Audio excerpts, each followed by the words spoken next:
The F.B.I. in Peace and War.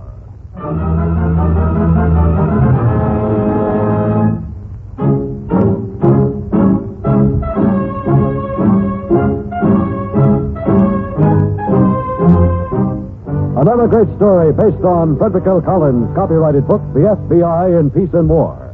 Drama, thrills, action. Tonight's story, The 80 Grand Exit.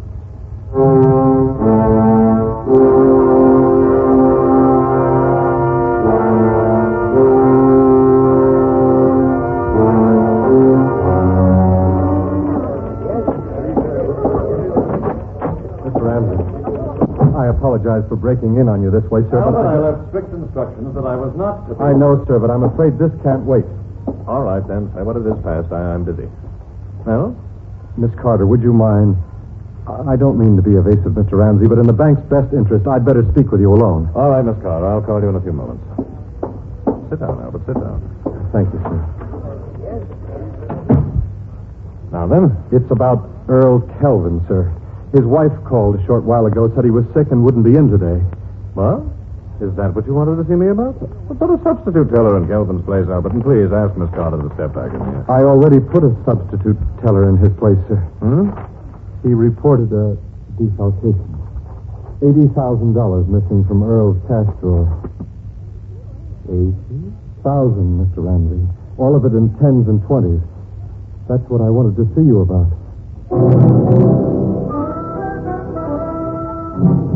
In the early part of this year, the Federal Bureau of Investigation was called in on what at the surface appeared to be a routine bank embezzlement. A trusted teller had walked off with exactly $80,000 of his employer's funds. But underneath the surface was a situation far from routine, which was to develop into one of the most unusual cases ever to be investigated by your FBI.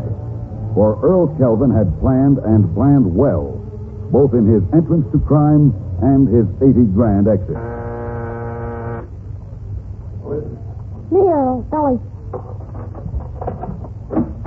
Come on in. No one followed you? No one could. I didn't call the bank to tell them you were sick till I was safely out of town. All right, good. Let me take your things. Place isn't bad. I told you you'd like it. You also like the people. A lot more friendly than back east. Sit down, I'll fix your drink. Scotch? You better fill me in first. This is all going too fast for little Ellie. Okay. You ask the questions, I'll answer. All right, what's her name? Johnson. Mr. and Mrs. Edward Johnson. Occupation? A salesman. I think I look most like a salesman, don't you? Yeah. I don't know if you look most like a salesman, but you sure don't look like Earl Kelvin. Well, that's good enough. Matter of fact, I like you better like this. What about the money? Drink up and I'll show you. No, I don't mean that. Ma said you left $5,000 with her. She's right, I did. Why? All part of the plan, Ellie. When the police see what series those bills are, they'll think they have a lead on the rest. And they won't. They sure won't. If Ma plays her hand right. Don't you worry about Ma. I made sure that 5,000 was entirely different. And that'll be Mitch. I've been expecting his call.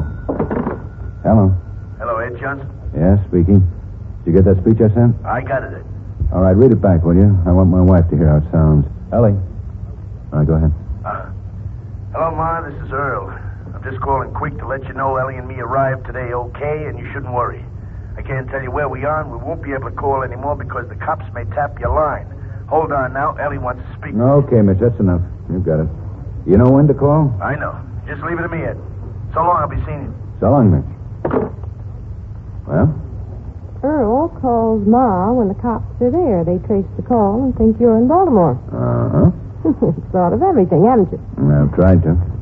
When you steal 80,000 from a bank, it's always a good idea. Next question? No more questions. Just show me the loot. Like you always said, Earl, money talks.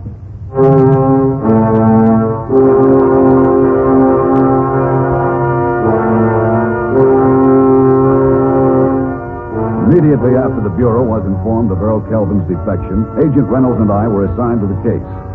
Ordinarily, our investigation would have begun at the bank, but the first in a series of developments happened so quickly that the immediate locale of our inquiry changed to the rooming house where the missing teller had residence.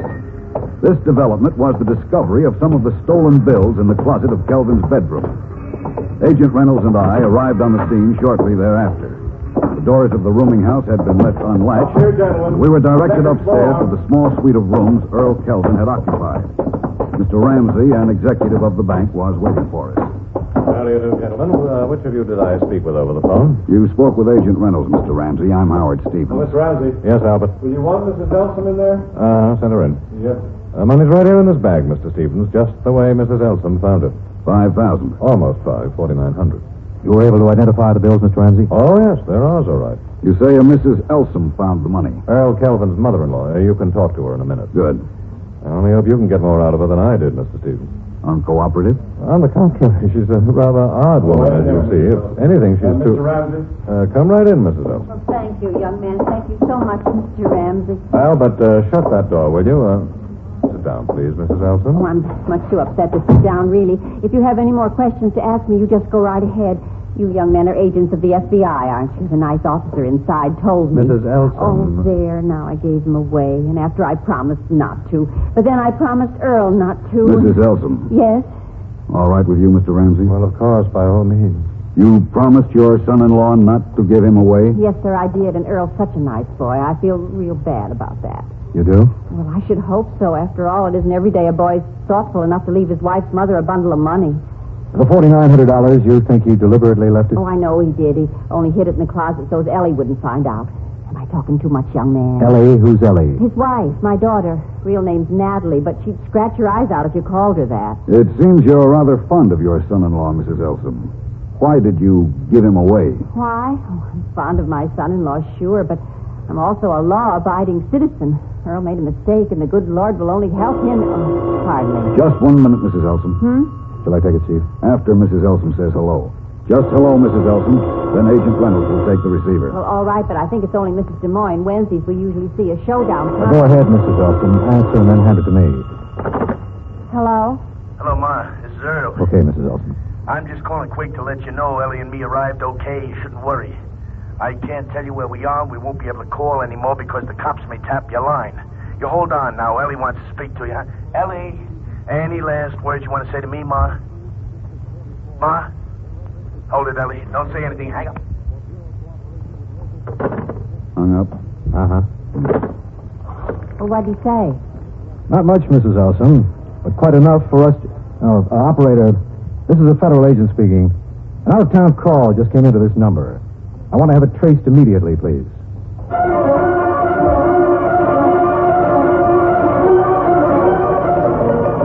To all law enforcement agencies, Baltimore, Maryland, and vicinity.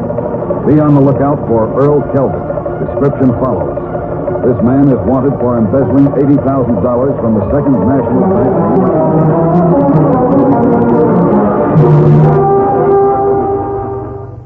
Hello, this is Marvin Miller with another page from your American Heritage Scrapbook.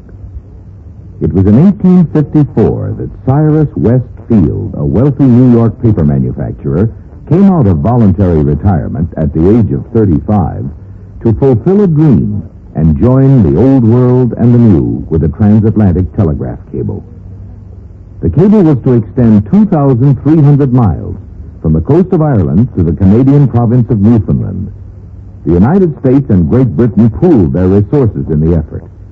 The American warship Niagara was converted into a cable layer, and the British contributed and converted their ship, the Agamemnon. The cable used was flimsy by today's standards, just 5/8 of an inch in diameter, and it had to be laid on an ocean floor that was 2.5 miles below the surface. Many heartbreaking failures plagued but did not discourage the effort, and after several unsuccessful attempts, the two ships rendezvoused once again in mid-Atlantic on July 29, 1858. The cables on each ship were spliced together. The intricate paying out machinery was set in motion, and as the cable began its descent to the ocean floor, the ships set their courses, one east, one west. The Niagara proceeded to Newfoundland without mishap. The Agamemnon was successful, too, after weathering a bad storm and the threatening cavortings of a playful whale. Cyrus Field's dream became a reality. Queen Victoria and President Buchanan exchanged greetings to inaugurate the new cable, which had cut communication time between the two countries from 10 days to only minutes. Man was conquering distance and time. Cyrus Field proved it could be done with a cable that connected half the globe and formed the link in the growth of America through transportation and communication. And it is believed that Kelvin is hiding out somewhere in the vicinity of Baltimore, Maryland. Yeah, great sleuthing. Those FBI's must be real 7-day wonders. When do you hear the rest? Okay, I got all the additions. Mitch get here yet? Not yet, but we can expect him any time now. Well, I just called to read you the news, honey. I'll be home as soon as I finish my shopping. All right, Ellie. See you then. Bye. Bye.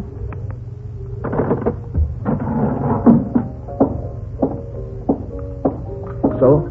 You got a kick out of it. I should think so. What else? Let's go back to the table. Sure. What else? You didn't get here yet. Oh, I didn't? But we can expect you any time.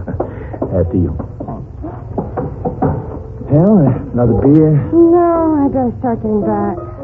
Okay. You say so. You better start arriving in town. When? Tomorrow? Well, I'll call Earl from the station. It's been fun, Ellie. That goes double. Kind of too bad it has to end. Well, the saying goes, all good things have to. What if they don't? Oh, now, Mitch, we're not bringing all that again. Why not? You hate Earl's guts. How many times have you told me that? You would have walked out on him years ago if it hadn't been for the job he had. What's stopping you now? The same reason to stop me then, $80,000. You're kidding yourself, Ellie. You know Earl. You won't see a dime of that 80. You'll throw the whole caboodle in some small business, a gas station, maybe hardware. You know that. Maybe I do, but what you're offering's no better. I'm offering the $80,000. Every dime of it. What? With Earl in the lockup, who's next in line? What? Turn him in? Now, don't tell me the thought never entered that pretty mind. Well, it did, I admit it, but it went right out again. Why? You know why. Tell me when he got out. Why you? There's only two of us know what he looks like since he changed his face. There'd have to be one of us turned him in, or both. What if there was another way to turn him in?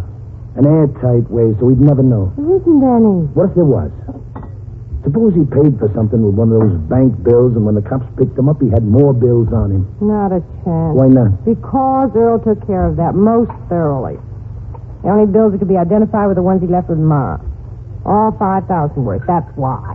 4,900 worth. You're shy a century, Ellie. What? 4,900. I held out 520s. These babies right here. 520s. A century. Yeah. Now, what I was thinking, there's nobody has access to a husband's wallet like a wife. Now, if you were to take, say, 4 of these 20s and change them for, say, 4 of Earl's. Mitch, you louse, you had this idea from the start. Maybe I did. Maybe Ma talked me into it. Just still didn't answer, Ellie. What if there was an airtight way to turn Earl in?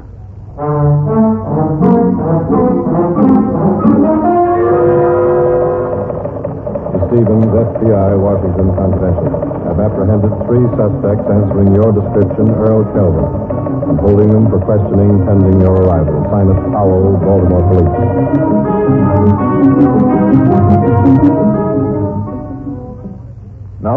No, that's not Kelvin. You're sure, Mr. Ramsey? I'm positive. Okay, take him out, me, and bring in the next. Now, you understand, Mr. Ramsey, he may have altered his appearance considerably, dyed his hair, scarred his face. I understand that, Inspector. You'd be amazed the lengths some of these fellows go. Why, Oh, pardon me, certainly. That's it, men. Bring him right in. You go ahead, gentlemen. I'll be right with you. All right, Sergeant. Thank you. Inspector, how about this one, Mr. Ramsey? All right, put him on. Well, he does Yes? look a little like Earl Kelvin. Wait a minute. But I'm certain Oh, he Mr. isn't. Stevens. Yes, Inspector. I'm sorry, Mr. Ramsey. This may be interesting. One of you fellows had better listen on the extension. Oh, Dave, would you mind? Sure thing. This phone here, Inspector? Either one. The call's from Ohio. Man says he was handed one of the missing bank bills. Go ahead, please, Mr. Ramsey. Steve, hold up a minute on that. All right, sir. Please continue. Well, I'm only going to say this once. I don't want to be involved in any trouble. It's just this man, Ed Johnson, came into my store and he paid for something with a $20 bill. I always check big bills at the cash register for possible counterfeits. Well, I checked this one. It matched up with the newspaper information on that Newark bank embezzlement. I kept my mouth shut till this Ed Johnson left the store, and then I called you collect, like the paper said. I'm delivering the $20 bill to our local police, and that's the end of it as far as I'm concerned. I'm a law-abiding citizen. I'm just doing my duty. That's all I got to say. Bye-bye.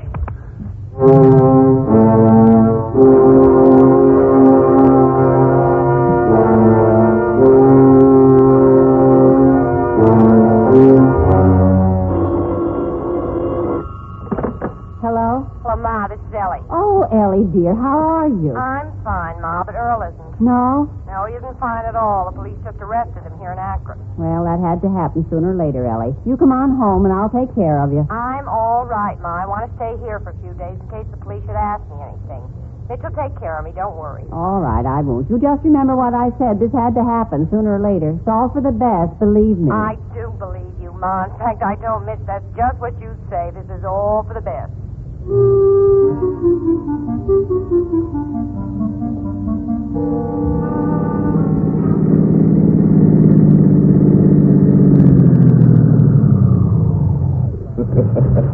Go on. She didn't. She did, Mitch. I'm telling you in just those words. It's all for the best. Oh, that Ma, she kills me.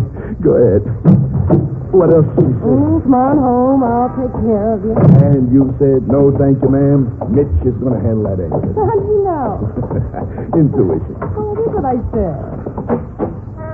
Stepping into my parlor, said the spider. Uh-huh. Switch on the light, will you? I want to go slip into something more comfortable. Sure. Only make sure it's something black, huh? I mean, after all, there's such a thing as... Such a thing as what? Mitch, such a thing as... Go on, Mitch. Tell her. Oh. Such a thing as what? What are you doing here? What am I doing here? Shouldn't I be asking you that? This is my house. Well, I should be here, shouldn't I? Earl. Shouldn't I, Ellie? We thought you were picked up, Earl. You did? Yes, Mitch said. Oh, I can imagine what Mitch said. Well, anyway, that doesn't matter now, as long as it wasn't so. But it was so, Millie. I was picked up. I had a nice long session with the FBI. And they let you go? That's right. I told them they had the wrong man, that I wasn't Earl Kelvin. My name was Ed Johnson, and I could prove it. Oh, Earl. You're happy for me, huh, Ellie? Well, what do you think? You too, Mitch? You're happy? I'll say I am. Brother, what a scare. Why, I should have known you'd talk out, Earl. Yeah, you should have. After all, you can prove it, like you say.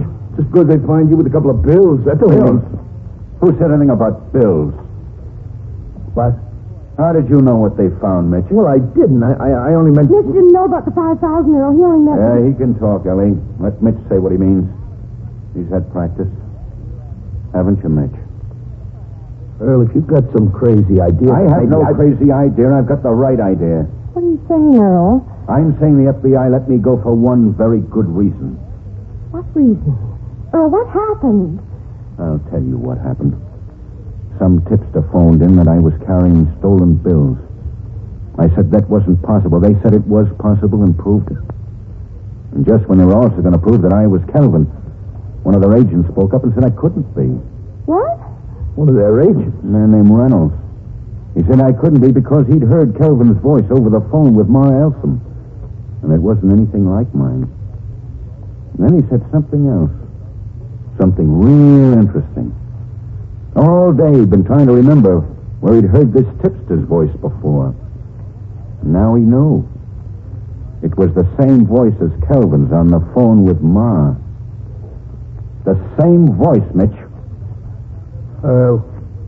Put that gun away, Earl. What are you going to do?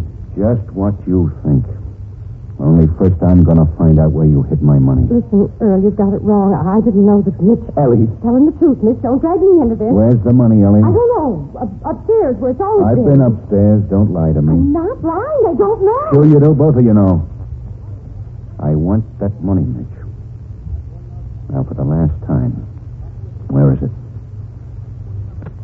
You got 3 counts. 1. He means it, Mitch. 2. Under the front seat of my car. Okay. That's more like it. Open the door, Ellie. We'll all go out and have a look. Go ahead, Mitch. And don't try anything, or you never will again. All right, keep walking up to the car, both of you.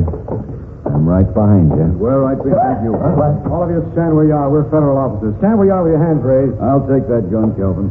Come on, let's have it. You knew all along. It was only a setup. Sorry for the deception, but we wanted to recover the money. Also, we wanted to find out just whose voices... Come on, Ellie, run for it. Hold it, both of you. Up. Keep going. You can make it. Keep going, Ellie. That was only a warning. The next one's for Chief. Stand where you are, both of you. Don't move. All right. I'm not moving. Don't shoot, I'm not moving.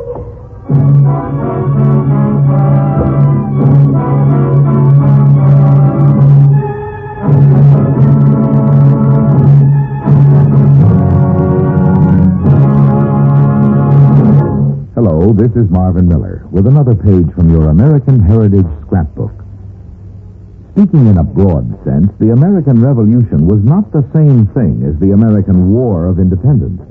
The war lasted 8 years, but the Revolution lasted over a century and a half. It began when the first permanent settlers landed on the shores of America. It has been said that insurrection of thought always precedes insurrection of deed. And over the years, such a change occurred in the thinking of the colonists that the revolution was nearly completed in their minds before the first bullets began to fly. Consider for a moment. The colonies were settled largely by emigrants who were discontented or rebellious in spirit, by people who couldn't adjust to life in the old world, whether socially, politically, economically, or religiously. Some were tired of bowing to their betters. Others wanted a share in government, or a richer portion of the world's goods, or to worship God as they chose. The nightmare crossing of the Atlantic impressed upon their minds that the London government was now far away, 3,000 perilous miles. They had to become self-sufficient to survive in the lonely American wilderness. The dense forests and rugged pioneering conditions changed their patterns of living and their habits of thought.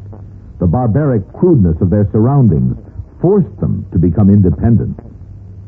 As time passed, Americans matured and acquired privileges of self-government enjoyed by no other colonial peoples, further increasing their self-confidence. It was a subtle revolution being wrought within the people themselves. The insurrection of thought was slow, insidious, and irresistible.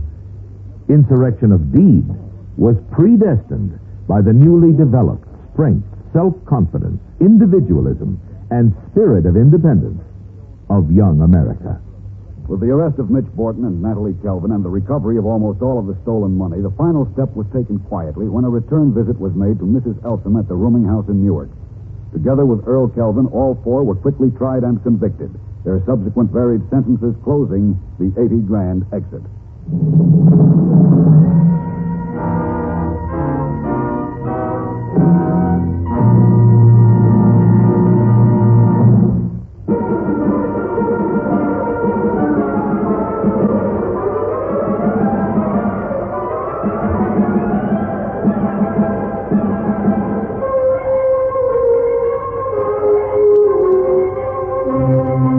This is the United States Armed Forces Radio and Television Service.